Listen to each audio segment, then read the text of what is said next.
There was a time when city walls were really useful. They stopped barbarians getting in, they stopped citizens getting out, and they provided a handy spot from which to tip boiling oil on the heads of anyone trying to breach them. But times have changed and we live in a more sophisticated age, a time when invasions are done from the air, with the backing of an international peacekeeping force.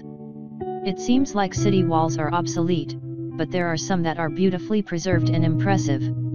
And it's reassuring to know that should we ever revert back to barbarianism, there are places for us to all hide out. In case that ever happens, take a note of top 10 walled cities. Brill, Netherlands. The Netherlands is full of walled cities, not surprising for a country bordered by the aggressive powers of France and Germany, and of course Britain just across the water. Many of the city walls have been demolished or were damaged during World War II. But Brill remains intact, a fortified city boasting not only walls but also earth ramparts supporting them. Despite its fortifications, Brill has changed hands a few times, including being ceded to the English in a treaty in 1585. A few years earlier, the Spanish invaders had failed to hold on to the city and the Dutch rebels captured it on April 1, 1572. This is remembered every year as Chalk Night, when locals deface the city with chalk, and the events have been immortalized in this line of verse: Op April 1st verloor Alva zijn bril. Literally translated word for word, this means on April 1st, lost Alva his glasses. Alva refers to the Spanish Duke and Brill, glasses, is a pun on the city name. If you ever visit, recite it to a local. They'll love it. Toledo, Spain.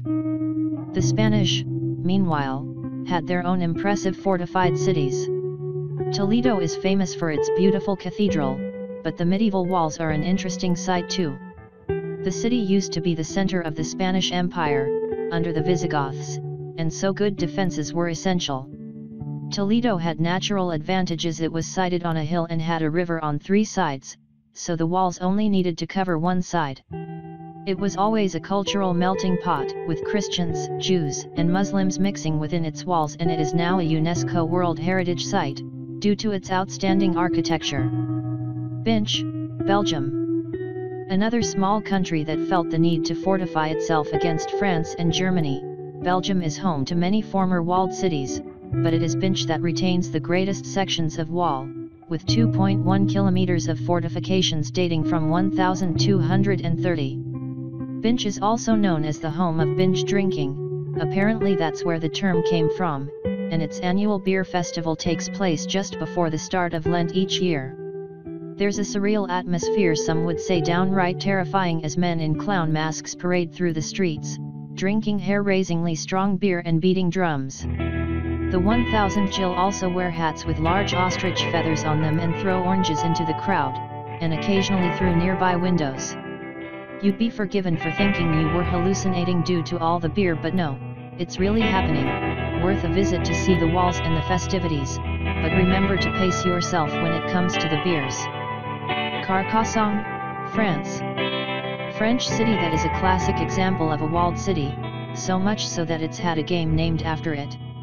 In the game of Carcassonne, players lay down tiles to gradually build up a settlement, including castles, farms, and walled towns that look much like Carcassonne does today. Like Toledo, it's a natural fortress as it's built on a hill, and the walls have been restored so that they're in formidable condition, even though it hasn't needed to withstand attack in a long time. The restoration took place in the 19th century, but to walk through the city now you could still be in medieval times. As one site describes it, Disney World perfect. Dubrovnik, Croatia. Another city that uses its natural advantages, in this case, being almost surrounded by sea.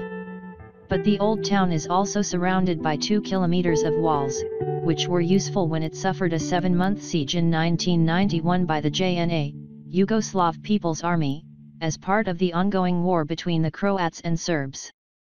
56% of the buildings were damaged in the siege, and sadly, hundreds of people lost their lives. There was some damage to the city walls, but it was not destroyed and has since been restored by UNESCO in the original style. Now, around 7,000 tourists walk the walls each year, and Dubrovnik has regained its place as a tourist attraction after years of conflict.